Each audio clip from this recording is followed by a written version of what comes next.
L'UEMOA, l'Union économique et monétaire ouest-africaine. L'UEMOA, 8 pays, un destin commun, un espace économique harmonisé, ouvert et concurrentiel. L'UEMOA, votre guide au cœur de l'Afrique, des grands événements et des grandes mutations sur Africable.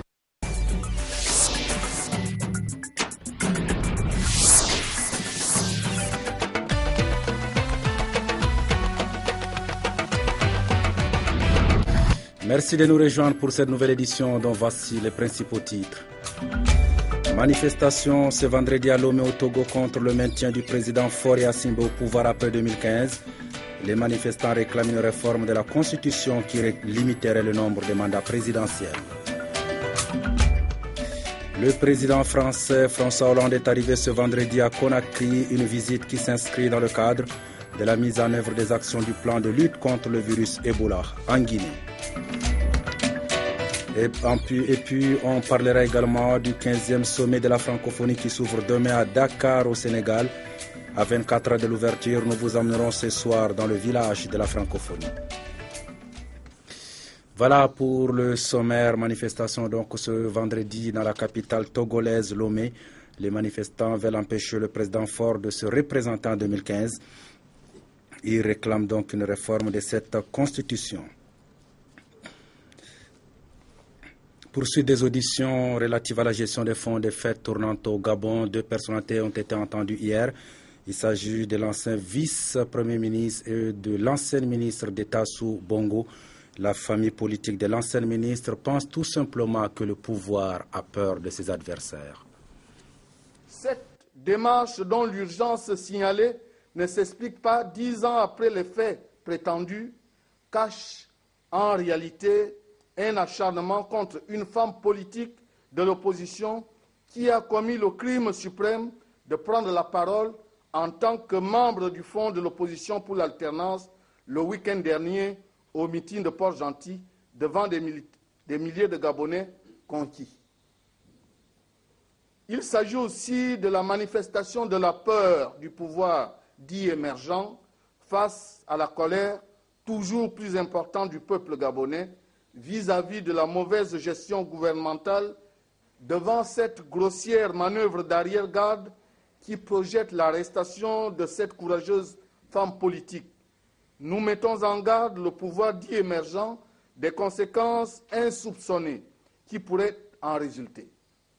Nous prenons à témoin la communauté internationale sur les comportements irresponsables de ce pouvoir autiste.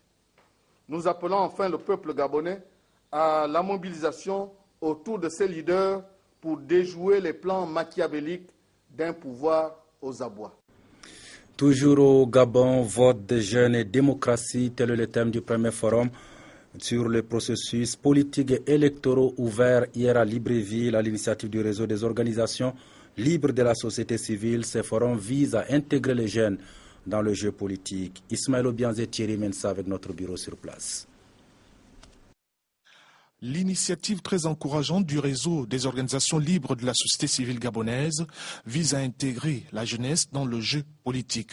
Le projet est novateur et place les jeunes gabonais au cœur des grandes mutations politiques. Ce forum est en effet pour nous l'occasion de manifester notre engagement en faveur d'un nouvel ordre démocratique au Gabon, qui passe nécessairement par l'organisation des élections politiques, incluant les jeunes dans un environnement impartial, transparent et consensuel. Le forum veut donc résoudre la question de la désaffection d'une frange importante de la population avec le débat politique. Le plaidoyer du RLBG ne dit pas autre chose. En théorie, il met fin à l'exclusion des jeunes des processus politiques. C'est un forum qui sert à sensibiliser les décideurs politiques, à ouvrir le débat entre les différentes générations, entre les jeunes et les acteurs politiques, les décideurs politiques, pour entrevoir des changements en ce qui concerne les dispositions constitutionnelles et réglementaires concernant les élections, mais également ouvrir la voie à l'amélioration de la participation des jeunes à la prise de décision. La participation des jeunes suppose donc que les jeunes soient intégrés à toutes les étapes liées à la gouvernance. Décideurs et acteurs du jeu démocratique doivent prendre en compte les jeunes parce qu'ils constituent une force de changement incontournable. Le dialogue entre les jeunes et les experts bailleurs au cours de vos travaux pourrait, temps des faits, constitue un espace interactif d'échange et de partage d'expériences.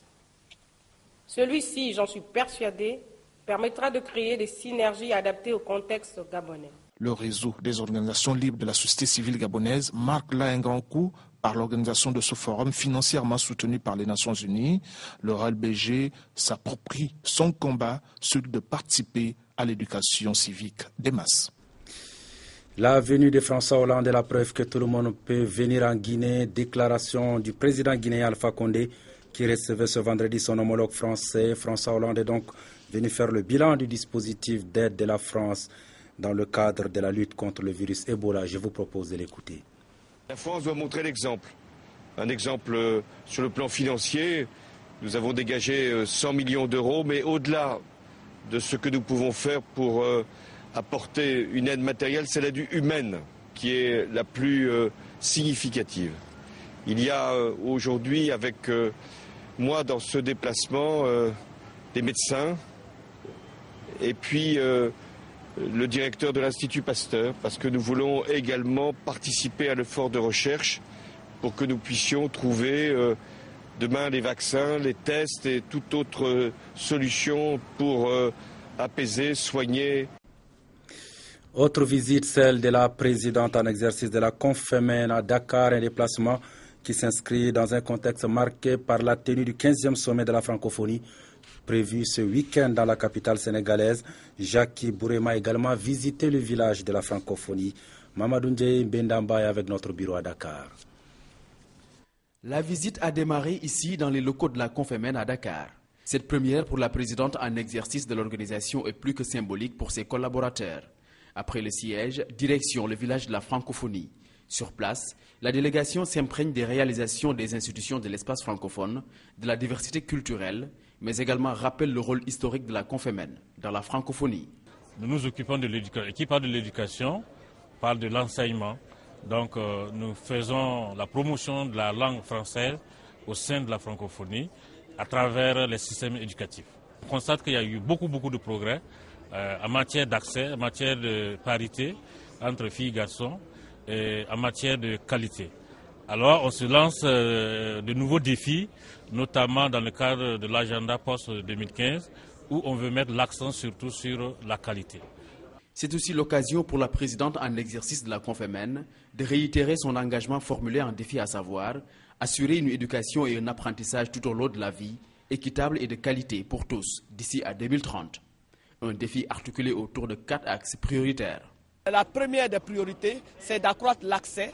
La deuxième des priorités, assurer l'éducation tout au long de la vie. La troisième priorité, c'est mettre l'accent sur le financement de nos différents systèmes éducatifs, mais aussi sur la gouvernance. Mais je voudrais dire aussi que nous avons mis l'accent aussi sur le numérique. Vous savez que nous sommes à l'ère du numérique, donc nous devons adapter nos formations justement à cette nouvelle donne-là. La plus ancienne institution de la francophonie est pleinement plongée dans le 15e sommet et compte accompagner les orientations et politiques pour des systèmes éducatifs encore plus inclusifs et de qualité. Le village de la francophonie, donc, est situé dans le grand théâtre de Dakar, est un cadre d'échange et de brassage culturel, car c'est ce village qui portera le visage de ce 15e sommet. Voici le reportage de l'une de nos équipes sur place. En marge du 15e sommet de la francophonie, le Sénégal, fidèle à une tradition, a décidé d'édifier un village de la francophonie. Dans ce village, on y trouve une grande diversité, de la musique, de la couture à la peinture, sans oublier la lecture. Parmi tant d'autres secteurs d'activité, tous les pays francophones y sont représentés. Les visiteurs sont comblés. La francophonie, c'est l'unité dans la diversité. Et donc on retrouve ici tous les genres, on retrouve ici tous les supports artistiques, médiatiques. Et cela, c'est extrêmement important pour le développement de la francophonie. Donc, en visitant le village, j'ai un sentiment de fierté. Des entreprises nationales et internationales, des ONG, la société civile, toutes sont venues exposer à Dakar. Les attentes de ces dernières ne sont pas moindres. Et nous pensons que si on regarde cette question économique, si on veut que les jeunes et les femmes soient acteurs, actrices de développement, il faut régler cette question économique. En Afrique, les jeunes sont touchés 6 fois plus par le chômage que les adultes. Donc vous avez ces problématiques. Les jeunes et les femmes, si on veut régler la question de leur devenir en tant qu'acteurs de développement, il faut régler, nous le pensons, la question de l'économie populaire, sociale et solidaire. Les attentes, c'est que cette diversité puisse servir à améliorer les différents genres artistiques et littéraires. Que dans cette diversité qu'on trouve qu'on retrouve des co-éditions, des co-réalisations, qu'on trouve des contrats qui sont signés par des maisons d'édition différentes, par des cinéastes avec des pays différents. Mais tout cela dans l'espace francophone. Et je pense qu'aussi il y a des retombées économiques qui sont attendues. Le village de la francophonie est ouvert au public tous les jours de 10h à 22h jusqu'au 30 novembre 2014. Des violences au Nigeria attribuées à la secte islamiste Boko Haram, des hommes armés ont ouvert le feu sur les musulmans rassemblés dans une mosquée de Kanoni de nombre 64 morts et 126 blessés.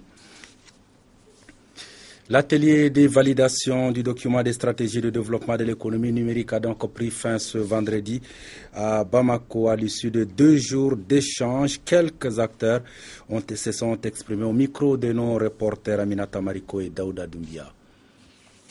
C'est que c'est vraiment un processus de planification stratégique qui a été engagé par le gouvernement du Mali à travers le ministère chargé de l'économie numérique.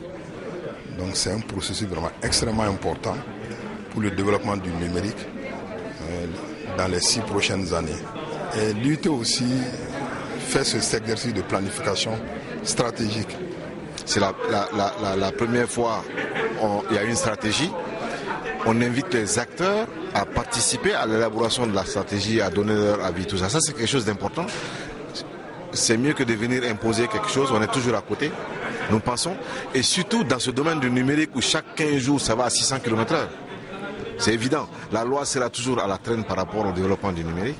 C'est une très bonne chose. Et ce qu'on a retenu aussi, c'est de pouvoir regrouper tous les acteurs régulièrement pour parler de ce qu'il y a. Moi, je pense qu'il faut rajouter qu'il faut un comité de suivi au niveau du gouvernement pour voir où va le numérique, pour adapter cette stratégie du numérique.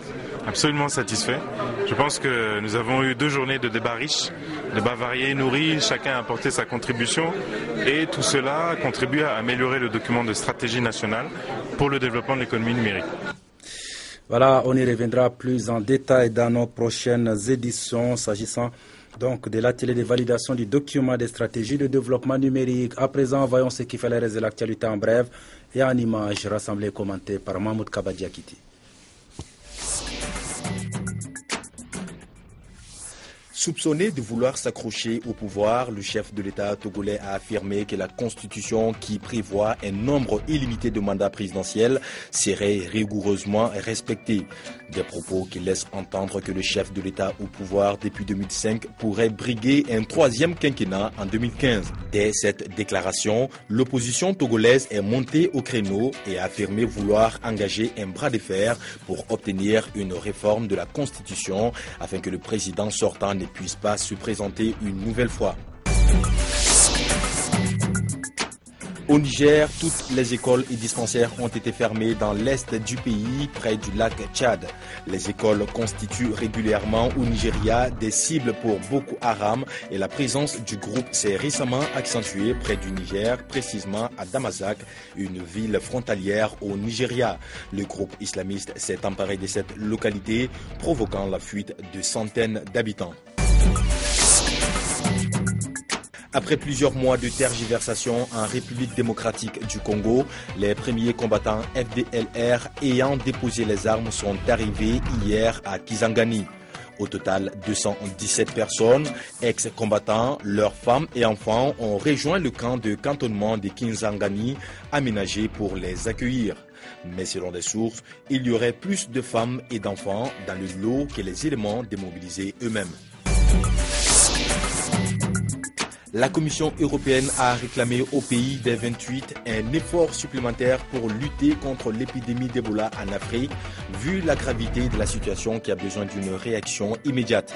En effet, la Commission a entamé un tour des capitales européennes pour obtenir la mobilisation de 5000 médecins et de milliers de soignants contre le virus Ebola. Dans cette démarche, elle entend mobiliser également des moyens logistiques, notamment en matière de transport. À l'international, le pape François est arrivé ce vendredi en Turquie pour une visite de 3 jours. Le souverain pontife rencontre les réfugiés chrétiens d'Irak et de Syrie lors de son séjour. Il a d'ailleurs déclaré tout à l'heure que le monde avait un devoir moral de soutenir la Turquie dans l'accueil de ces réfugiés. Le pape François reçu à Ankara avec tous les honneurs et les fastes des hommes d'État.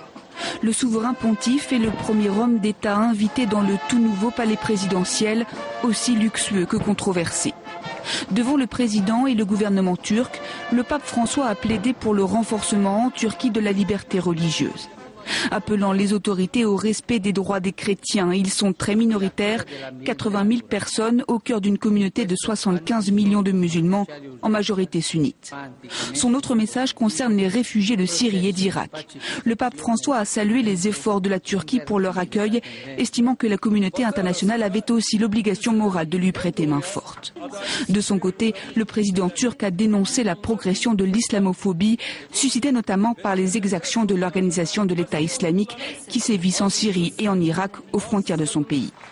Pour les 3 jours de sa visite officielle, le pape François s'est donné comme mission d'apaiser les tensions interreligieuses et en particulier de renouer le dialogue avec l'islam. Plus tôt dans la journée, le souverain pontife avait visité le mausolée d'Atatürk, le fondateur de la République laïque turque. 8 ans après son prédécesseur, le pape visitera à Istanbul les mêmes lieux chargés de symboles que Benoît XVI, l'ancienne basilique byzantine Sainte-Sophie et la mosquée bleue. Et on termine donc ce journal avec cette pièce de théâtre qui déchaîne les passions au nord de Paris, la capitale française, une installation qui revient sur le passé colonial de la France. Les manifestants ont empêché hier les spectateurs d'entrer, forçant ainsi l'annulation de la représentation. Ils ont obtenu gain de cause. Ces manifestants ont réussi à obtenir l'annulation de la première représentation d'Exhibit B. Auparavant, il y avait eu quelques débordements et une porte du théâtre Gérard Philippe a volé en éclats. Exhibit B, création du Sud-Africain Brett Bailey, était programmée 4 soirs de suite à Saint-Denis. Cette pièce est en fait une série de 12 tableaux vivants évoquant, pour mieux les critiquer, les os humains au temps des colonies. On ne montre que des gens qui ont été dans l'atrocité. Et les atrocités ne suffisent pas à dire l'histoire. C'est un spectacle qui se fait de l'argent sur la mémoire de nos grands-parents. Les nouveaux noirs disent non. En France, Exhibit B a déjà été présenté l'an dernier sans qu'elle ne soulève la polémique. Mais en septembre, à Londres, des associations ont obtenu son annulation et depuis, cette création déclenche les passions. Je comprends la douleur de certaines personnes parce que cette blessure saigne, je l'entends. Une proposition artistique reste une proposition. Quand je lis un livre et qu'il m'insupporte, j'arrête de le lire. Mais je ne veux pas le brûler.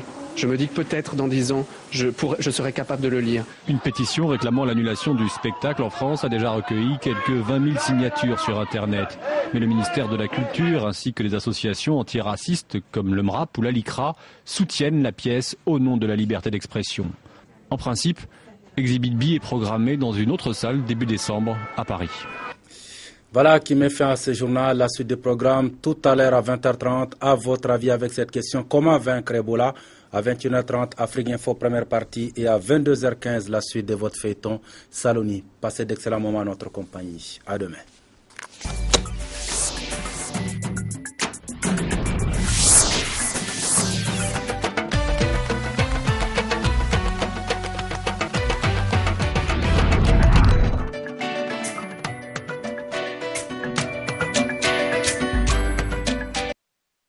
L'UEMOA, l'Union économique et monétaire ouest-africaine. L'UEMOA, 8 pays, un destin commun, un espace économique harmonisé, ouvert et concurrentiel. L'UEMOA, votre guide au cœur de l'Afrique, des grands événements et des grandes mutations sur Africable.